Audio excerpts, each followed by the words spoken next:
One God.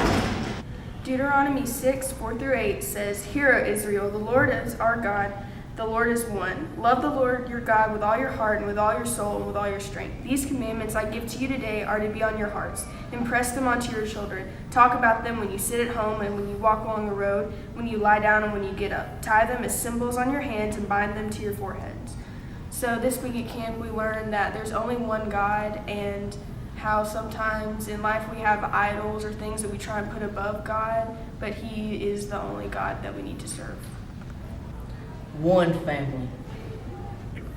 There is neither Jew nor Gentile, neither slave nor free, nor is there male and female, for you are all one in Christ Jesus. If you belong to Christ, then you are Abraham's seed and heirs according to the promise. Basically what that means is that family is, if all of us believe in Christ, then we're one big family. Doesn't matter who you are or where you're from. As long as you believe in Christ, we're still one big family. One way. John 14:6. And Jesus answered, "I am the way and the truth and the life. No one comes to the Father except through me."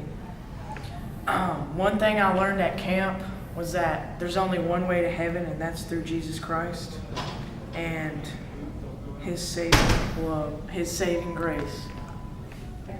One mission. He said to them, "Go into all the world and preach the gospel to all creation. Whoever believes and is baptized will be saved, but whoever does not believe will be condemned." This week at camp, we learned about all the ways that we can do our one mission, which is to go into the world and tell people about Jesus.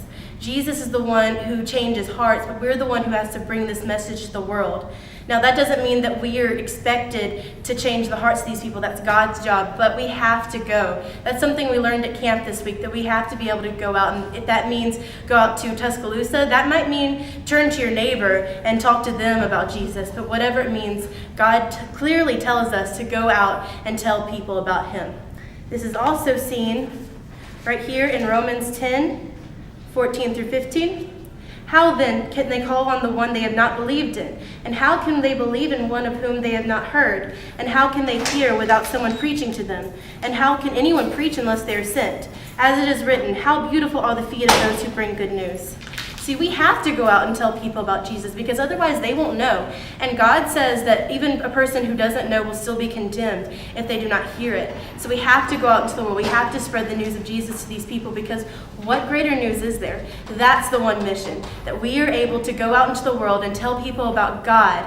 That is our one purpose, not anything else except to go and bring the light of Christ to other people.